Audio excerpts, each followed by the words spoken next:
Welcome to the Marvel Cinematic University podcast. I'm your host, Anthony Canton III, and we are continuing our coverage of the Disney Plus series, Daredevil Born Again, as season 2 rolls on. We got 2 episodes to cover, 2 and 3. Very exciting to talk about that, and also exciting to talk about patreon.com/MC University Pod. We can get our bonus content, such as the wonderful Discord that we have, and all of the backlog of our bonus episodes for the wonderful price of $3. And we may be getting into a little bit of Invincible next week. So if you are a fan of Invincible and you saw the episode today, which oh my god, it's an No all-time. spoilers yet. I haven't seen it yet. Don't spoil I'm not. it yet. I'm just gonna say it's an all-timer. It's an all-timer, folks. If you're listening to this and watching it, and if you've seen it, you already know what time it is. So we probably are gonna get into that next week as all-time classic. So if you haven't seen it yet, go watch it because it's crazy. So That's crazy too, because I thought the episode with on Viltrum was an all timer, and we're already getting another episode. People are calling it all timer. Like that's the best superhero TV show on TV by far, and that's no disrespect to any other superhero show, but that show is just incredible. Great shit. it's cooking, and that voice you hear, and if you see already there, you know that's Teej. We'll get back to him in 1 second. First, the super producer Jake Christie. Jake, how are you? I'm excited. We got 2 episodes of Daredevil to talk about. Man, they're cooking here. I'm really excited about where things are going. Yes, same here too. We'll get to that in a second. Teej, otherwise, how you doing, sir? I'm good. I had a lot to say about season 1 of this show. You did. Most of it negative, but so far I'm kind of with Jake. I'm kind of enjoying myself. I'm not gonna lie, so I'm excited to talk about it. Exactly. And before we get into that, as always, when Teej shows up to the show, Better Call Teej, the segment where I look at a tweet that Teej has and ask him about it. So, there's a gentleman by the name of Jose at J1N24NG who says, "Hey, at Less Humble Teej, why in the fuck are you putting that man's titties on my timeline?" Into which Teej responds with a quote tweet, "You think they are his, or is he just renting them? Maybe a rent-to-own situation."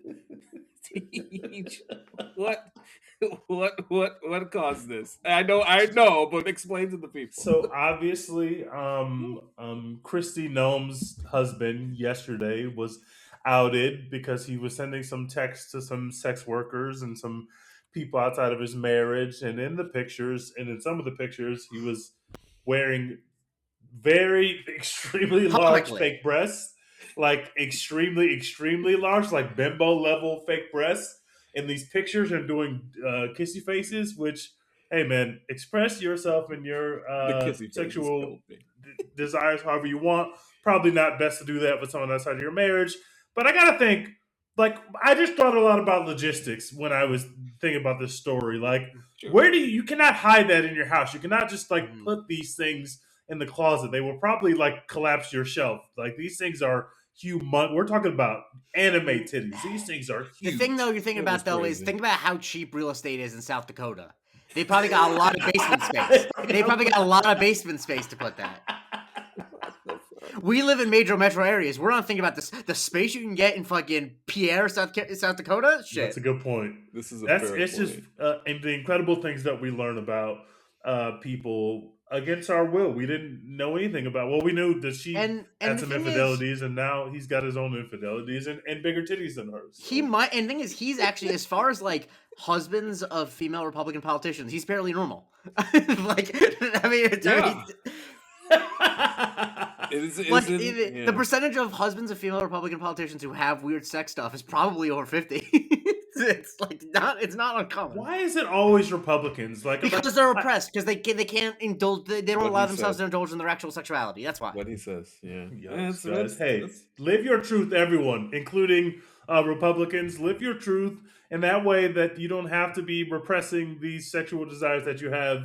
I mean, I love titties like the next guy, but I never thought that would lead to somebody who wants to put them on himself. But hey, man, do what you got to do, Brian. Do whatever makes. I mean, we've come a long way from Larry Craig in that airport saying he had a wide stance. You people know what I'm talking about. People remember that guy. Anyway, yes. Salute to that. Wonderful message by Teej. Positive. I love the positivity. We're sex positive on this show. And yes, exactly. Live your truth. And our truth tonight is Daredevil. As we get into these 2 episodes, I really thought of how am I going to start this? Because I think the thing that is kind of mind-boggling to me, and I mean this in a great way, I find that every single storyline with every single character who has a role in this show is interesting. Mhm. You can dive into Yeah. it and have something. I think what occurred in season 1 with the way that they Frankenstein it together never gave an opportunity to the tertiary characters to really feel like they are Yep. fleshed out and a part of the show. And after the setup of episode 1, this 2 and 3, everybody's involved. So you kind of feel it like beyond the Matt and Karen of it all. It's kind of crazy to think about. So what I'm gonna do here is I'm gonna go to Teej first, and I'm gonna ask you what was the most interesting story slash character that you found to yourself in these 2 episodes, and then we could talk about it, and then just gradually go around the different topics and stories. Great question. I gotta go with Kingpin. I just Mhm. there's a scene that's probably like a 15-second scene where I'm pretty sure that he murdered his trainer, and also he's gonna do a boxing match, and also he's the mayor and a criminal. How many hours does this guy have in a day? That's easily the most interesting storyline, and I can attach that to also the Victoria storyline, dealing with the things that she's dealing with, and now she's dealing with her own kind of ghost slash PTSD situation, given that Bullseye's back. I would definitely pick that storyline for sure, is what I'm most interested in for sure. So the thing that I would say about Fisk is it's a multiple prong thing going on. Obviously, you mentioned the boxing match.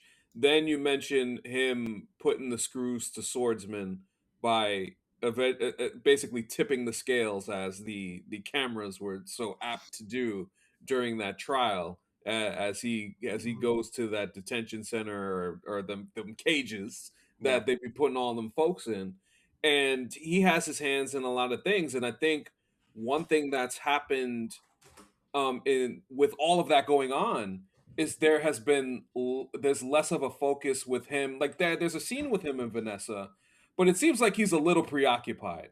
And with him preoccupied, as we see, Vanessa's kind of being scoped out and hunted by Bullseye. So Mhm. I feel like that by itself is going to come to a head very soon. And what that potentially may do to Fisk and what that may potentially do to Bullseye is interesting all on its own. Jake, any part of the Fisk storyline that hits to you the most? I think it's really interesting what you're talking about, how he's got his hands in so many different pies and his fingers in so many different pies. And I think it makes sense, because it's like, that's what always happens with fascists, is that they always get preoccupied with more and more and more and more. Like, he can't, there is like, when he's talking to Vanessa and being asked, like, would you be satisfied living on an island or whatever? It's like, he wouldn't be satisfied, period. Like, he can't be. Like, that's, I think, the thing is that he keeps needing more and more and more. And it's, I think someone who doesn't know what they're talking about might be like, it's bad writing that they don't really explain what his motivations for wanting these things are. But, like, of course, he doesn't. He doesn't actually have a concrete motivation for anything. Right. He's just like, he became the fucking mayor of the city after getting released from prison, a huge, incredible, miraculous comeback, and he's still empty. He has, a free port where he's importing a bunch of like illegal shit and like supplying, but he's still empty. Like, and so it makes sense to me that he's doing the boxing match, because it's like, yeah, he's still not anything there. And I think what I find so incredible about Islet Zer's performance as Vanessa is that Kingpin in the show is like a fairly like kind of grotesque character in some ways. He's super violent. Yeah. He's socially awkward. And like I think there's so many times you watch a movie where like there's a really bad guy and then he has like a wife and you're like, what is she like about this guy? And the thing that's so miraculous about her performance is that you actually completely believe, I think, that she's in love with this man and loves so many things about him. But even you can tell that she's like, when does this end? What are we doing? Like, and the fact that you do believe that she loves him is what allows that to work. That she's like, I want to be with you. I want to have time. I want us to be able to enjoy the fruits of what we've gotten. But he's not interested in that at all. Like, think about how little he enjoys the trappings of all the things that he's gotten. You know what I mean? He's insatiable, and I think that that's what makes him so. It makes him both extremely predictable, and that nothing will ever be enough. But he's also unpredictable in that like he won't always make the rational choice. He'll make the choice to get more and more and more. And I think that you're right. That I think that it's not an accident that Vanessa's getting scoped out by Bullseye, and he normally would be, if you were asking about this, like I always protect Vanessa, I do what I can, but he can't because he's too busy trying to strong arm Kathy Hochul. I mean, whatever the character's name is. Yes, It's nuts how much it's nuts how much he's dressed exactly like Kathy Hochul. Which fair, honestly, that's exactly who Kingpin should be dealing with. Oh man, I think adding on to what you said, like when you put yourself in so many different positions, what usually ends up happening is you spread yourself thin. And I love that he outsourced finding Matt Murdock to the entire city, which was a pretty smart move, and labeling him as a hero as opposed to just saying out and out, just catch him, he's Daredevil. Like, it's an interesting unorthodox way to go about it, but uh, as you can see, the walls close in on Matt and Karen, so you have that aspect of things, and just generally speaking, usually when you get spread too thin, the walls begin to crack a little bit. So eventually, we will probably see how it all comes crumbling down for him. And that is going to be fun to watch over the next couple of weeks. But Jake, I'll ask you, what was the most interesting story or character that you found in these 2 episodes? I found the stuff with the detention and the way that it parallels real life, and also how unsparing it was with like how unfair it was, and how I just thought that stuff was so interesting and so great. And I think that I really liked that they showed so much of the tribunal, even though, as I'm always critical of the legal shit, and it was even for a fake trial was bullshit. Yeah. Like, why is the other lawyer reading from the lady's report? Anyone who's watched even like a legal movie knows that she needs to get on the stand. Like, you can't just read from her fucking report. Anyway, but even don't even get me started on the know. procedural missteps that court scene had. There's a curve that I grade movies and TV on, and that I'm like, this is even worse. But the thing I liked about it is I liked that, because I think that this is actually very important for people to understand about how actual modern day fascist regimes work. That, like, yes, technically speaking, they could probably just keep swordsmen in a cage forever, right? Right. But these regimes get legitimacy by doing fake trials, by they want the casual observer to think that everything is above board and they're actually doing what they need to do. And so they will put on these show trials that, like, if you know what to look for, you're like, this is bullshit. But if you see the headline, it's like, oh, it's a courtroom. There's people in robes. This is normal. But like, meanwhile, you have them in these fucking cages, which, like, truly, that wide shot of all the cages, it's like, that is very on the nose. Yeah. In a way that is, I mean, it did not look like alligator Alcatraz. I'll just say it. Like, and I think that that's extremely notable. But no, I thought that stuff, the way that, like, they and how quick, I like that there was no, like, drama. It's like, no, he's gonna get convicted no matter what. And you mentioned on Twitter that they had Deirdre Lovejoy from The Wire, which I thought was a great touch. Yeah, I mean, super great touch. It was great to see her. I just think that they really have a clear eye about what they're doing with these plot lines, and that, like, wow, there's so much other superhero shit going on. Like, this stuff is pretty grounded in terms of, like, how it's actually, like, taking the logistics of how New York City becoming a fascist state would work. Like, it's not yada yadaing that. Yes, and Teej, what did you think about this entire storyline and how it's playing in? I'll get to the Daredevil aspect of it when you're done, but I want to get your thoughts on that. Well, what did you think of this whole? First of all, it felt very poignant in the the scene where the new White Tiger's mom is abducted by the ice looking figures in the in the convenience store or in the bodega. I was like, oh shit! Like, this feels directly pulled from the headline of whatever was happening in the news on the day in which this scene was written. Like, it felt extremely poignant. And also, I'm not.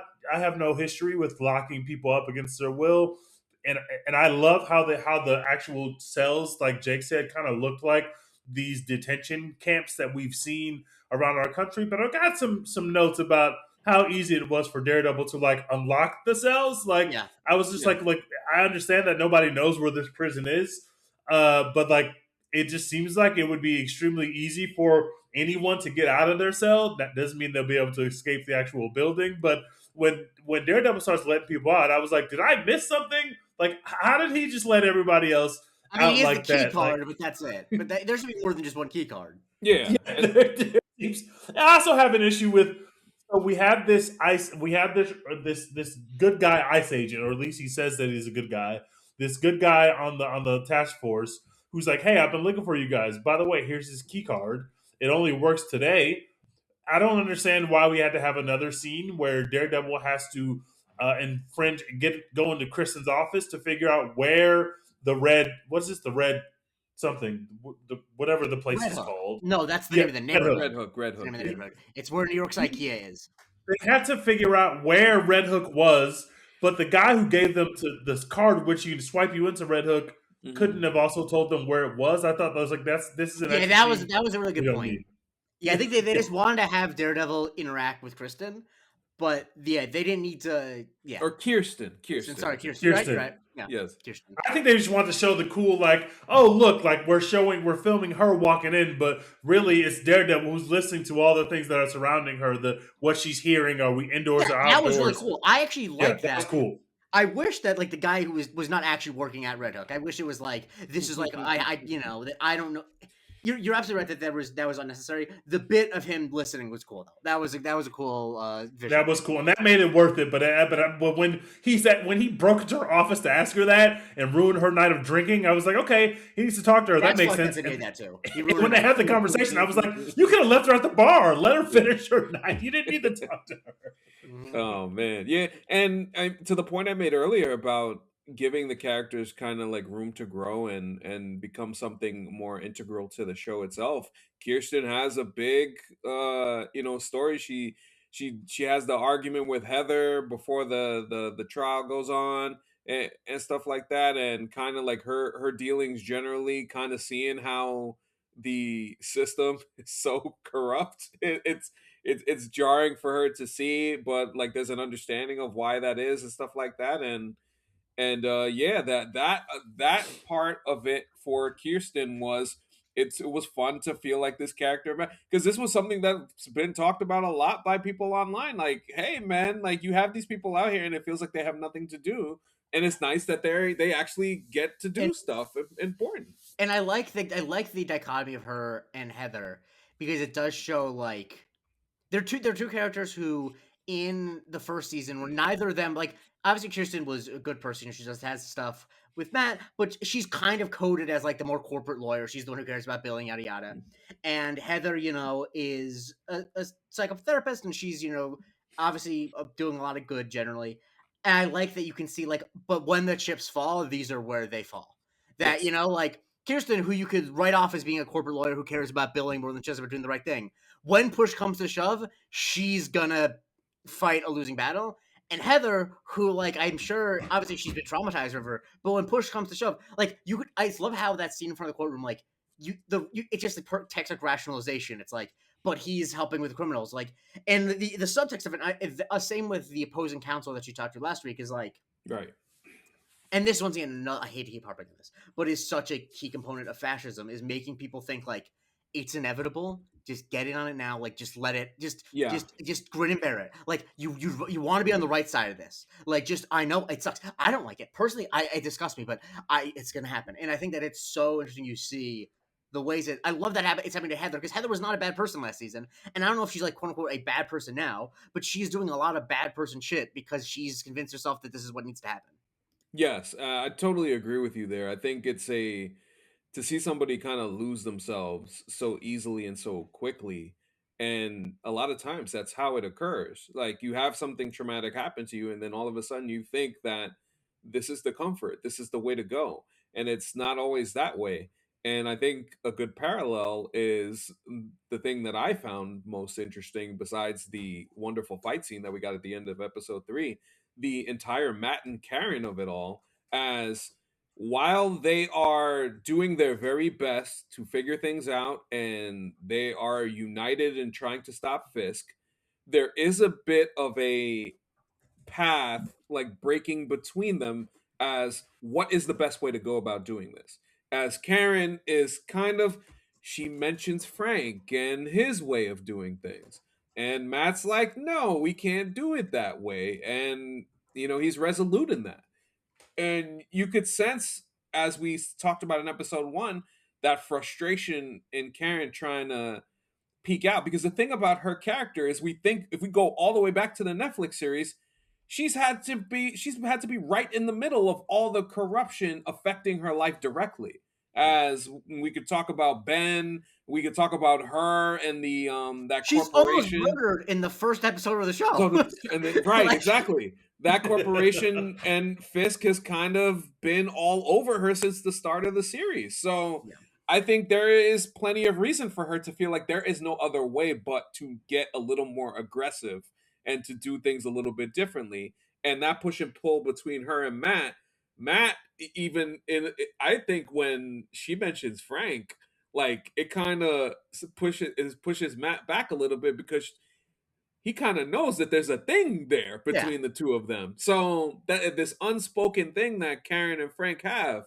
So that's where you get a little bit of the tension between the two of them, but also at the same time, they're still finding ways to get through it. And it also feels like Matt is taking the lead from Karen in this instance, because it seems like he doesn't exactly feel 100% assured of himself as far as how he wants to attack this, because of everything kind of closing in on him too. So that part I found really interesting. So Jake, I'll ask you first. Like, what do you think of the Matt Karen dynamic and how that's been evolving over these 3 episodes? I mean, I think that Matt still thinks that they can't kill Fisk, and the best thing to do is to let the system do what it does. He still thinks that, but I feel like, at least the way that Charlie Cox is playing it, he doesn't believe it really. Like he feels like he's just saying it because he said it a million times before. Not that he's gonna. I don't think he's ever going to, change his opinion on it, because it just. But his heart is not in it the way it used to be. I think that he's. Like I think that he knows that it's not working what he's saying to Karen. Like that it's not futile, because he doesn't. I think he believes that killing Fisk won't solve everything, and also I don't think he can come up with a argument that Karen will believe of why they shouldn't kill him anyway. Right? That I think. Yeah. And I think that that's, of course, why his Catholicism is so central to him, because that's the only way to make sense of it. Is like if he wasn't Catholic, then he would not. He would actually obviously want to kill Fisk. But no, I like that we're seeing these cracks in the relationship. It feels, it feels normal. It feels normal, like... and it does make sense with Karen's character. Karen has always been the more, she's not impulsive, because I agree with her in this instance, but like she doesn't have the same naivete that Matt does. And Matt needs it, because Matt wouldn't keep going out every night trying to fight crime if he wasn't a little naive. Yeah. But no, I she's you can just tell in that scene that she is sick of this spiel. She is sick of being told about the system. Yes, I would agree with that. How about you, Teej? I'm rubbing up against this part of the show. Yeah, talk to me. So if you think back to last season and previous seasons, Daredevil is the one who's like, I have to be talked off the ledge about what I really want to do, or I have to go to church to make sure that I'm not the one who wants to turn up on everybody and just kill people. And so to put him in the position where in episode 2, he is saying, we have a system, like the system is supposed to work. And then in episode 3, he's literally watching a trial and saying, this is a farce. This system is broken. I think that is a weird turn. And I think it's because we are pushing the Kristen character to a natural conclusion of like, I want to spin for Foggy. I want revenge. I think that part makes sense.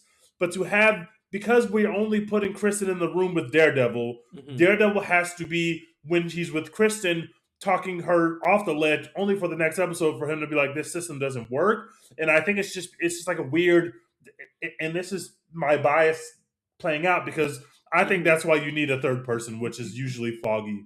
Yeah. Because it is weird how he is turning on a dime, but it seems like he's only turning on that dime because in this scene I gotta talk Kristen off the ledge, but in this Karen, scene I can acknowledge Karen, Karen. Sorry, you don't know I her keep saying- fucking face. You don't know her name. What the hell's on? Sorry, I have a white face and name blindness. I'm so sorry.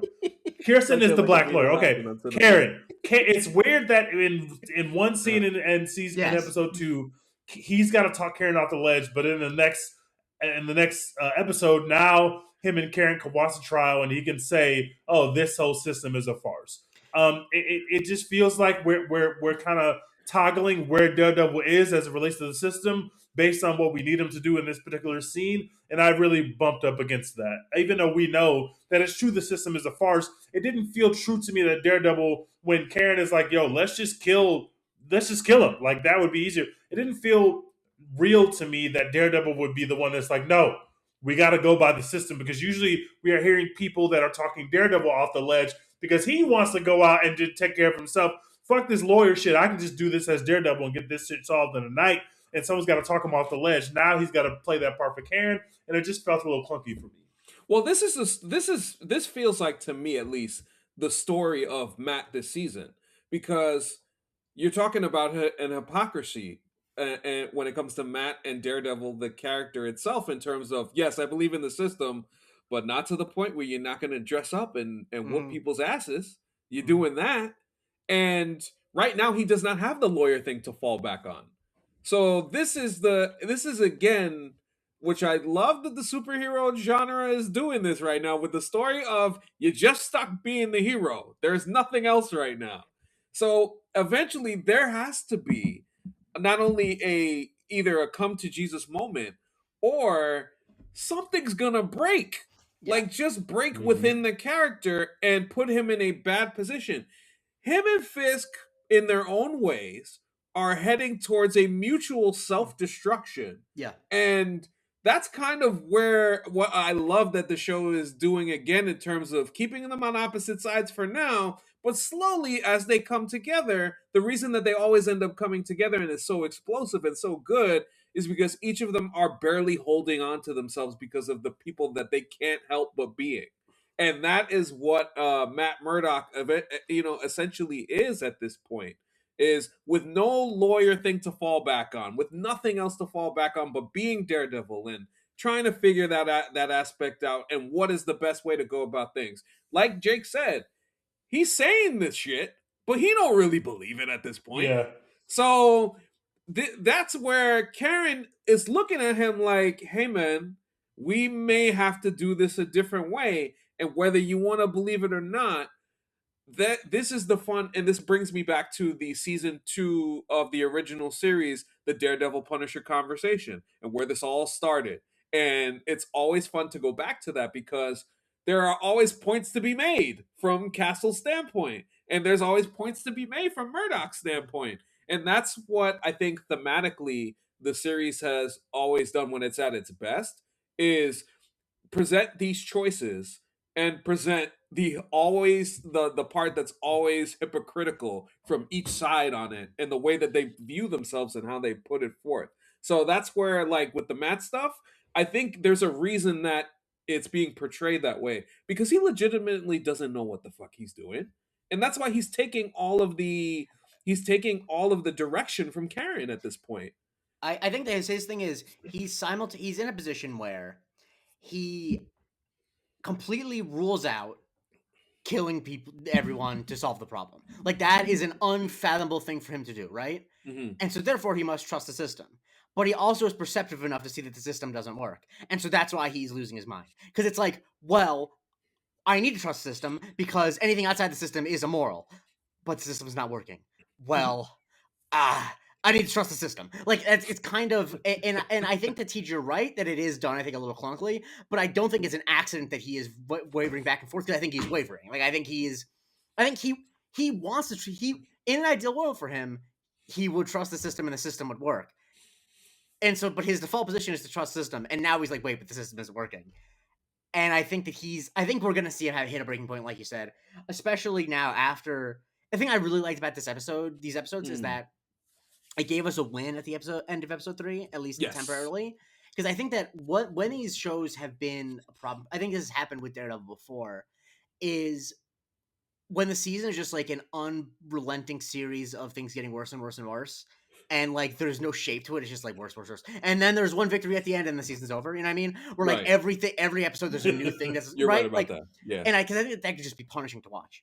And I like this because there's a victory. Like, oh, I think that there's a couple things. One, it's gonna make Fisk lose his mind, and two, it just leads more, and that just puts man in a position to be more blindsided by bad shit happening. Like, Right. I think it's perfect that Fisk has a counter to that at the end. He's like, "Oh, okay, so they took all them folks. All right, let's blow up that ship. So there's no evidence, no people left behind, and we could get away with that scot-free." So like that positioning, the chess aspect of it, has been a lot of fun so far this season. Teej, I want to ask you, is there's a couple of interesting side storylines that we got going on with our guy Daniel and BB in particular. The Fisk conversation with Daniel was so interesting to me because you could see the manipulation, but you could also see like the genuine Daniel wants to do right by Fisk, but also wants to protect BB And and himself. himself. And I think he feels to me like one of those characters that thinks that he can talk his way out of any type of situation. And I think the problem is in what he I don't think he realized with the way that Fisk was talking to him in that scene. You're on thin ice, bro. The thinnest of ice. What did you make of that? Because you mentioned how Gandolfini has not gotten a lot of time in the series, but when he has gotten time, he shined. I thought he was great in I did these too. couple of episodes. What did you think of that storyline? So obviously, this is one of those storylines that started in season one, where it was immediately clear where we were going to end up once we realized he's going to work for Fisk, but he's close friends with BB, and there might be some romantic thing going on with BB. It was like, oh, we know where he's going to end up. This guy's going to be put in this position, but the way that he conducts himself, like he can always figure stuff out, is going to lead to his downfall and his demise. And so I really Mhm. enjoyed this part of these episodes for sure. We also didn't note that we finally were told that BB is the kingpin who keeps making the weird videos, which I Double thought was agent. pretty clear, given that they always tack them on at the end of the BB on the street segment. Right. Like the way that we see it, maybe it's not the way that it is on the internet, but no, the way that definitely we see it is tacked on. So it's not like that was a reveal, but no. that's official now. And I'm not gonna lie, if I don't ever have to see one of these Kingpin videos again, I will be a happy man. Get those They're fucking not great. videos the They're fuck not out of good. my face. They They're are not good. so bad. They're not They great. are so bad. And the character and what like BB's actual character, like when she's on screen and what she's dealing with, is way more interesting than these I little agree. inserts that they're giving her. So it's nothing against the BB or the actress or the character, but those little insert videos, just every time they pop up, I'm just like, I wish that I could just fast forward through this They're just because so I hate these lame. little videos. They're super They're lame. not But funny. Is the thing. yeah, they're not funny. The voice is, I don't know how she's doing the voice. Like, okay, Yeah. so that's BB, but how is she hitting that register? Like doing that Kingpin I mean, impression? this is all this Chat GPT. She's Yeah. And I I think just, that this, it's funny. This feels like their way of being like, yeah, we want to be hip to social media and we want to make that a part of the story in terms of the writers and the creators of this show. And I just think it doesn't work. It also it And feels you don't need it. similarly to the BB on the street stuff. It Yes. feels it's done in the name of the vibe of social media, but the actual aesthetic of it is like 90s like guerrilla cable radio. I mean like cable like a Yeah. guerrilla radio show. Like this is not the way that a young person would edit this. It feels very much like a 90s we hacked your TV station thing. Like that's the vibe of it. And Right. so like I wish that they actually made it in the language of today's social media. Like honestly, it would be extremely funny if it was like an AI Kingpin saying bad stuff about Kingpin, and there was like Subway Surfers on the side. That would be like that's what we should have had. But like those two segments, both segments just feel like very much like okay, you're doing a young person internet thing, but you haven't engaged with media for young people since you were 20 and you're 40. Like, that's really what it feels like. It just does not. Once again, if these Kingpin segments were funny or like incisive, like, but it's like the most basic is like, I'm Kingpin, I'm a criminal. It's like, no one. Like, the thing about it is, it's the show is treating it like it's like the underground internet shit, right? Yet it has like the jokes of like a 45-year-old liberal wine mom, who I love liberal wine moms. I was marching with them this last weekend, but like the humor is not cutting edge at all. Yeah, it's not hitting. Yeah, it's definitely not hitting. And why is BB not on TikTok? I feel like this would be just easier if it was just like, oh, these are TikTok videos. That would make so much more sense in the story to me. I would agree. I know that it couldn't be her account because it's like hidden, but I don't understand why it has to be like, oh, it goes up on YouTube, but then it gets taken down, and it just feels like a newscast that has a parody segment, and it's just all weird. Yeah, I would tend to agree with that, but like beyond that, I think the Daniel BB relationship is an interesting one, and where that ends up going, and him getting caught between her and Fisk, and who I might add has become a very pleasant, fun part of the show. Buck, Kingpin's second in command, he was given some real good stuff to do this week, and I really enjoyed it. That's that little conversation he had with Heather.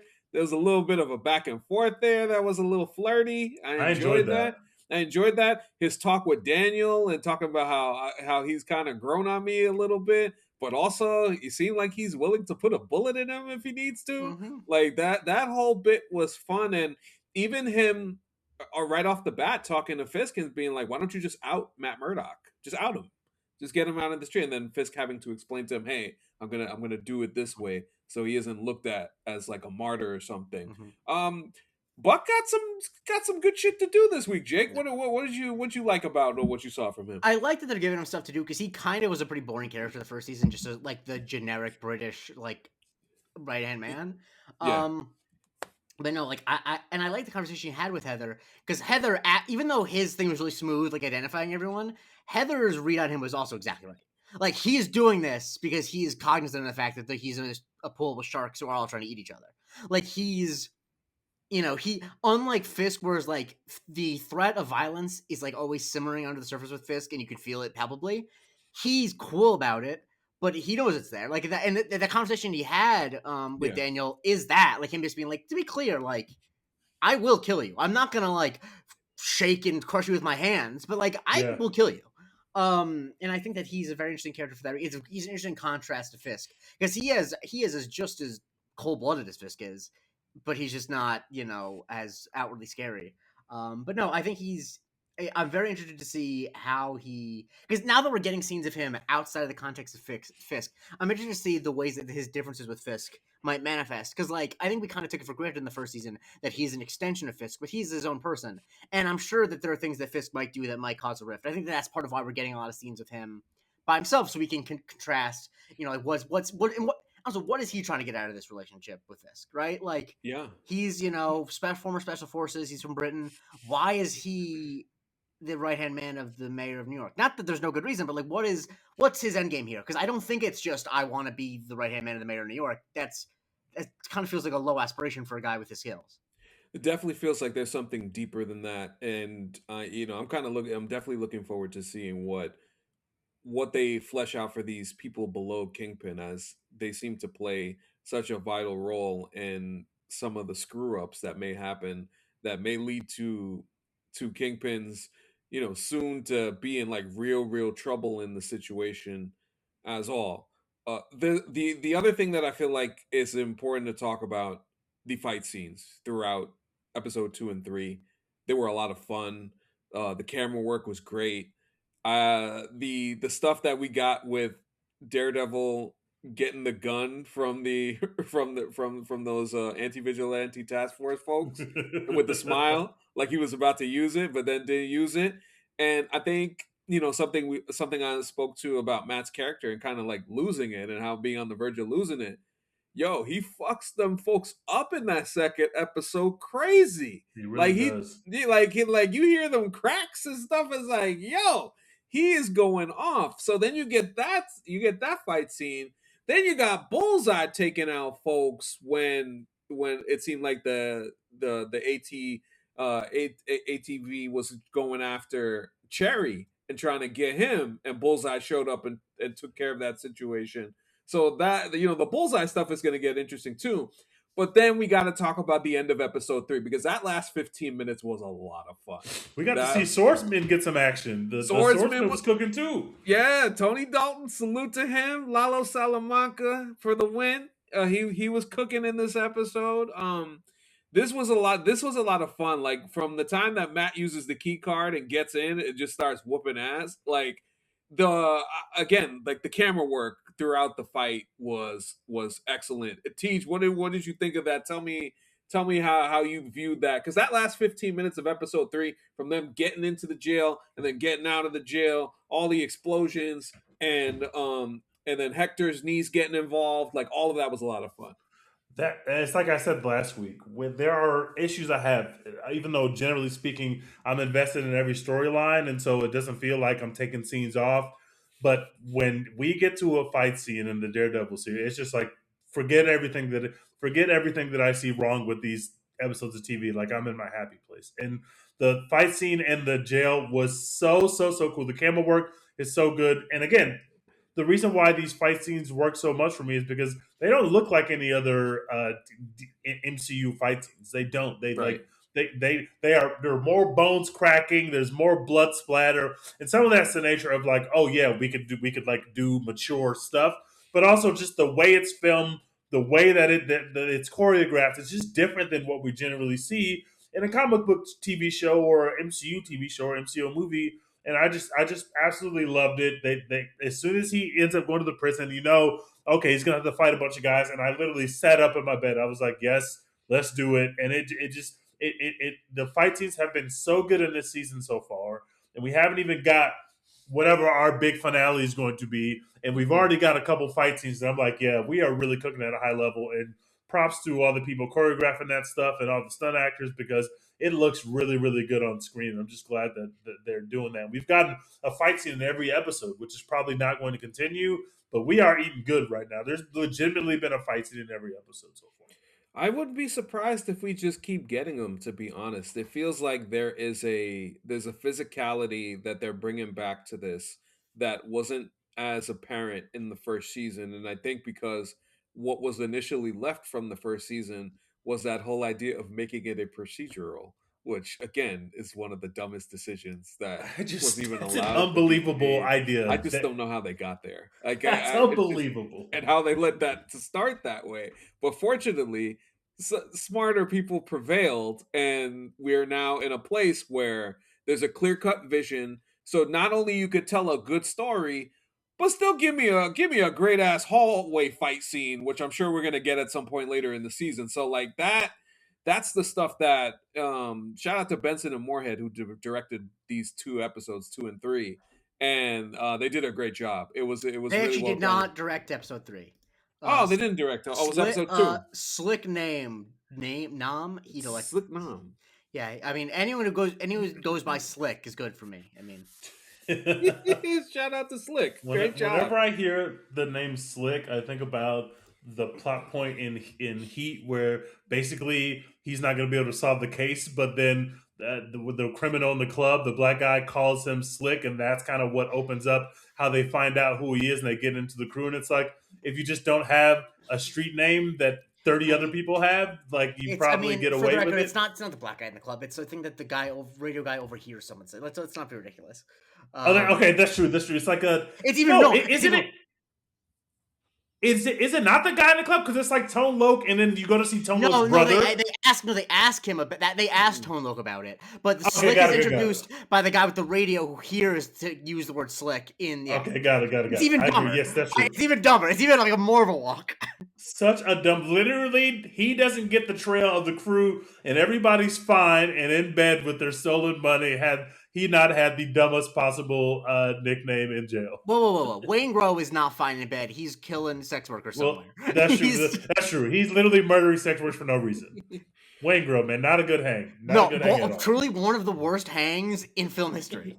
I had to get it on, man. I had to get it on. You know, Teej, I think you appreciate this. You know, the actor who played Waingro went to prison for a few years, and they straight up just called him Waingro. That's amazing. Yeah. Oh man! By the way, I can't wait for Heat 2 Electric Boogaloo. I mean, I'm in. man. Oh my goodness! People, I mean, the thing is, like, some of the shit that's coming out about it, I'm like, this doesn't make any sense. Who are these actors playing? How does this timeline work? I don't give a shit. I'm there. yes. Oh man, looking forward to that. Jake, like in terms of the action that we saw in this, there's a lot of visceral, physical stuff.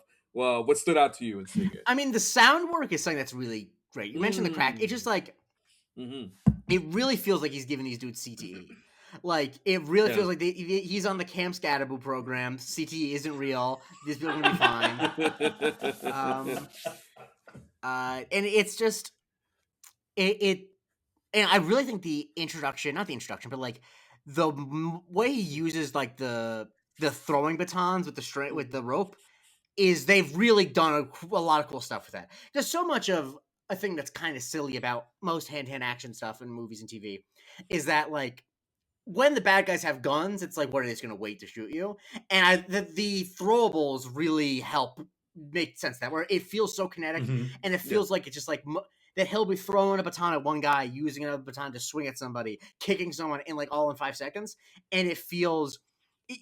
when like you actually like think about it, it makes sense. There's an old axiom that actors say, which is that on-screen and stage fighting is much more similar to dance than it is to actual fighting, and you can almost feel that, where it's like very much like a dance thing. It's like on 3 you throw, on 4 you point, like, and it's all so well choreographed. And I love that the camera's involved. I think that so much of what separates good action from bad action is the camera just there to shoot it generally, or is it like it doesn't literally need to be involved, but like all the camera movements are so motivated. They put you so in it. Like, it really feels like you are in the fight with Matt Murdock. You know what I mean? In a way that is really visceral. Like, and it's really gross. You're like, Jesus Christ, stop! You're hurting these people.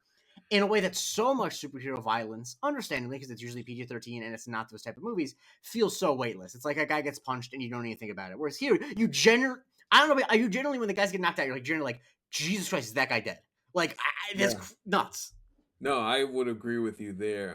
The point that you made that like we're really in there, it reminds me of when Echo fought Daredevil, and you just kind of felt like you were right there as it was going on. Like that was one of my favorite parts of that miniseries. Is like that was a lot of fun. That was a really fun fight, and it feels like they followed that aspect of Daredevil into this. And they've done some really great work, and it just keep it going. No notes, just keep that shit going as far as that's concerned. So I want to spin this forward. So we're about to head to the halfway point. There's a lot of stuff that's gonna be picking up. Obviously, Fisk is still after Matt and all them folks who escaped. That's gonna be an interesting thing to watch.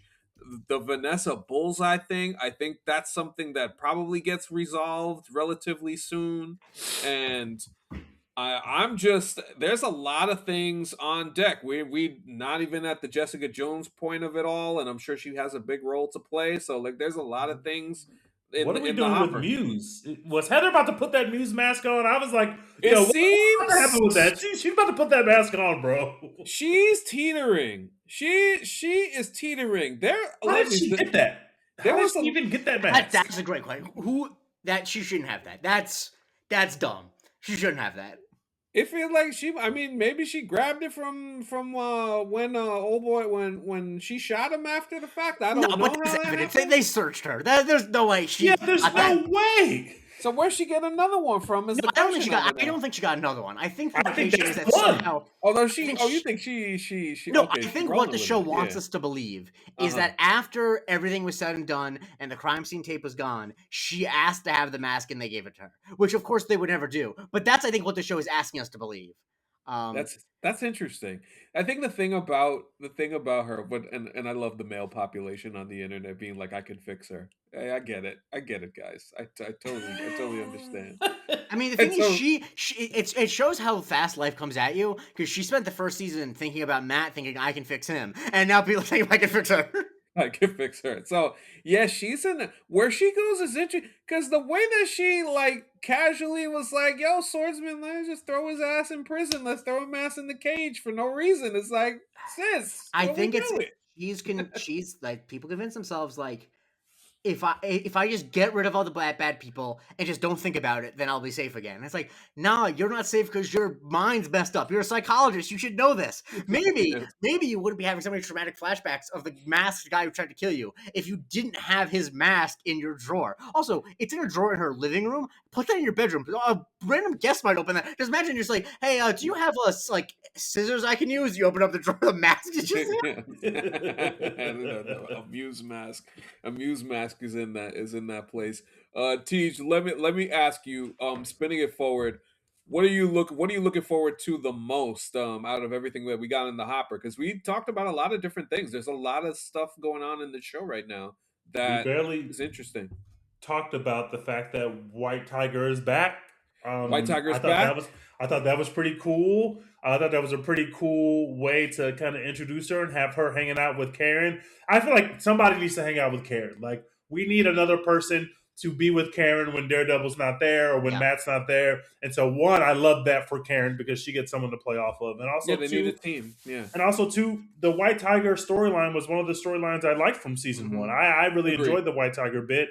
And I like kind of what they did with that story, and so it's interesting to see that now the daughter's going to take up the mantle, and I'm excited to see where that goes because that's just another mask that can be on his side, on Daredevil's side. We already got Bullseye over there. Now we got White Tiger. We're not going to get the Punisher. I assume Spider-Man is not going to show up, but New York is kind of a mess right now, so kind of all the superheroes in New York are kind of on notice, and so as many as we can get on Daredevil's side, it will be helpful to him. So that's what I'm looking at the most. Yes, it's definitely a defender's light element right now. Whenever Jessica comes in, that should be a lot of fun. And the question that's out there, we keep seeing Mike Coulter pop around at Yeah, he was on set.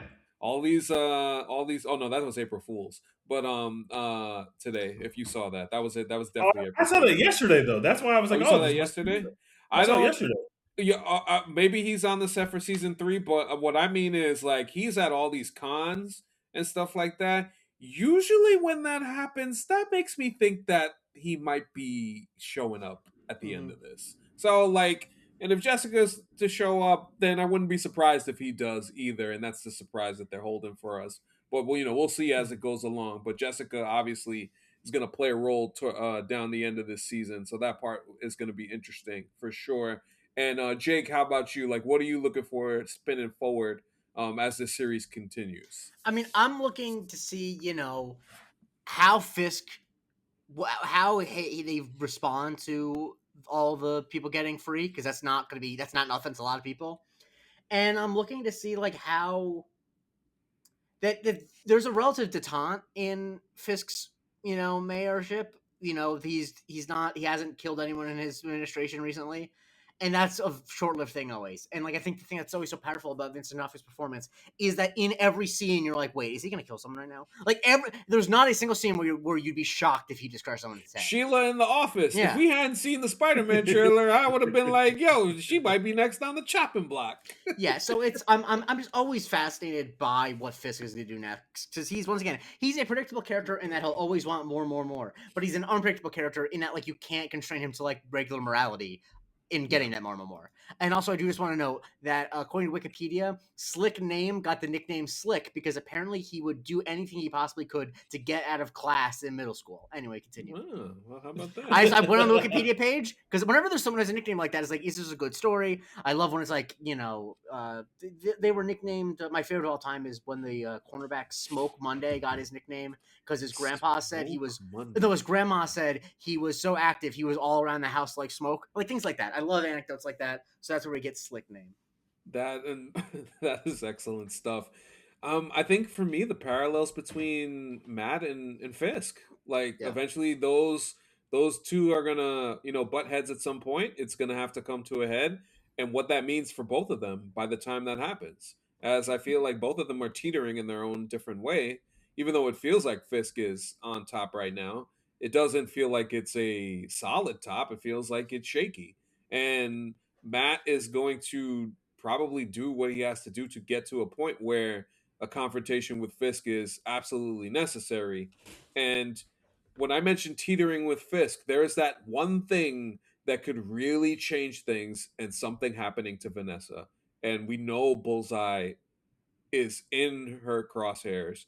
So that is, if we get if something happens to Vanessa, then all bets are off as far as what Fisk is going to do the rest of the season, because then that turns into a incredible powder keg going forward. So what Bullseye's really after, as we saw him in the church looking for looking for some repentance, and also old MC University head fans would know from Daredevil season 3 when we did that all the way back in the day. I'm sure, as I mentioned to Jake on Twitter, it was nice that we got a brief reference to Maggie, the nun, who Jake had some thoughts about And in season 3 of the Daredevil. thing about it is, we're not going to relitigate it. But unlike so many things that I say, where I'm like, I don't know why I said that, I fully stand by what I said. I stand by it. Anyway, continue. Oh no, I don't think, because remember, when we did that with Mariano actually was like, yeah, I get it. He was like, I get it. So Teej, would you like to know what Jake said at that time? Wait. Yes, I would. I definitely. I said before it was revealed that Sister Maggie was Daredevil's mother, I said that I thought that those two characters had sexual chemistry. Oh my god. And the thing is, like, I don't think that I'm wrong. Holy shit. The important thing to keep in mind is they're actors; they're not actually related. So, talk like, about Catholic guilt. I mean, yeah, it's but you say things, it sticks with you. That was something I said, 8 years ago. Yes. And it is what it is. It's fine. I'm happy I said it. It's a funny thing that I said. And once again, like, is it on me or is it on Charlie Cox and Joanne Wally for, maybe having an energy there? Who knows? Because only Charlie Cox is not related to her. Insane. Teach, I'm gonna teach after the show. I'm gonna send you a clip from a Patreon episode we did, which to this day, every time I play it, makes me laugh so much. I would love to. I would pay to see Jake as he was watching when the reveal happened, where it was like, "Oh man, that's his mom," and he was like, "Oh shit." Because I didn't think that anything was actually going to happen. I mean, because it's she was a nun and it's a television show, but like I was like, there's an energy here that's weird, and it feels like, I don't know. Whatever. It's fine. Daredevil Born Again season 2, folks. Yeah, we are cooking with fish grease. I can't wait for episode 4. It's gonna be very exciting. This was fun to talk about, and I'm looking forward to diving in further next week. Want to thank our pal Teej for joining us on this episode. Appreciate you, brother. Where can we find you, my friend? I tweet. Unfortunately, you sure do. I'm at less_humble Teej. And there's something about these pod days where weird things are happening in the NBA, because Jaylen Brown had 20 points in the first quarter against Bam, against Bam and the Heat, actually. Oh. So I'm going to turn that on and see. Having the Bam record get broken against Bam himself would be very poetic, and I would appreciate that. So let's make it happen, Jaylen Brown, and maybe you could steal the MVP. Let's do it. Score 100. Yeah, might as well if it's possible. That would be interesting. Appreciate you, Teej. Jake, where can we find you, sir?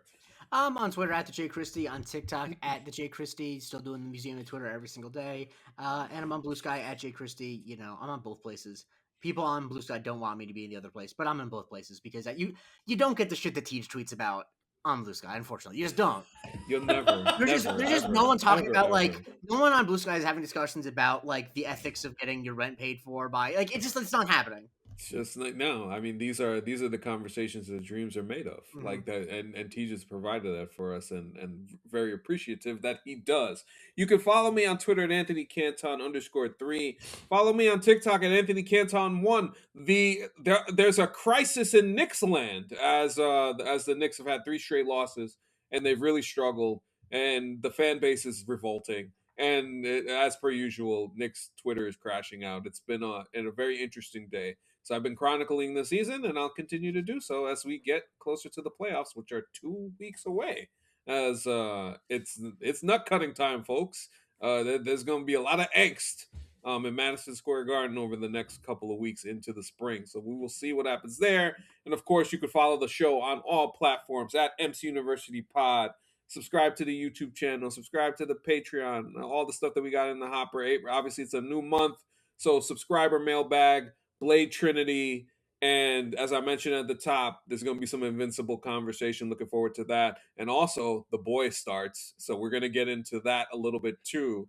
Jesus, we got The Boys and Daredevil and Invincible going at the same time. It is a great time to be in fandom right now, y'all. I hope that y'all are doing your TV legwork because, man, it's a good time to be watching TV. It 1,000%, and we will be here in one way, shape, or form for all of it as much as possible. Supergirl, that trailer came out yesterday, so that's coming in a couple months. We even got Mandalorian and Grogu. I know not everybody's excited about that, but we'll probably do a little something on that too. So, but in the meantime, that if you want some of that bonus content, patreon.com/MCUniversityPod.